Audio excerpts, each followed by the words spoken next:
बहुत समय पहले जापान के एक छोटे से गांव में एक बूढ़ा आदमी और एक बूढ़ी औरत रहते थे।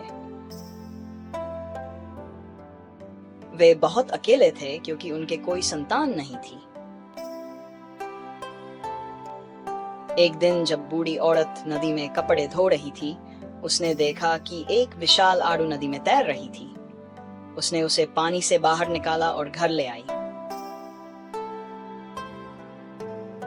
जब बूढ़े आदमी और बूढ़ी औरत ने उस आड़ू को काटा तो वे हैरान रह गए कि उसके अंदर एक बच्चा था। उन्होंने उसका नाम मोमोतारो रखा, जिसका अर्थ है आड़ू का लड़का, और उसे अपने बेटे के रूप में पाला। मोमोतारो एक मजबूत और बहादुर युवक बन गया। एक दिन उसे पता चला कि एक दूर के द्वीप पर रहने वाले दानवोनी पास के गांवों में आतंक मचाते हैं, उनका खजाना चुराते हैं और उपद्रव करते हैं। मोमोतारो ने उनकी शरारतों को समाप्त करने और अपने गांव की रक्षा करने का निश्चय किया। उसके माता पिता उसके साहस पर गर्व थे, लेकिन चिंतित भी थे। उन्होंने उसकी यात्रा के लिए एक विशेष भोजन तैयार किया, जिसे किबिडांगो, मिलेट के पकौड़े कहा जाता है। किबिडांगो के एक छोटे से बैग के साथ मोमोतारो द्वीप की ओर निकल पड़ा। रास्ते में उसने एक कुत्ते, एक बंदर और एक तीतर से मुलाकात की।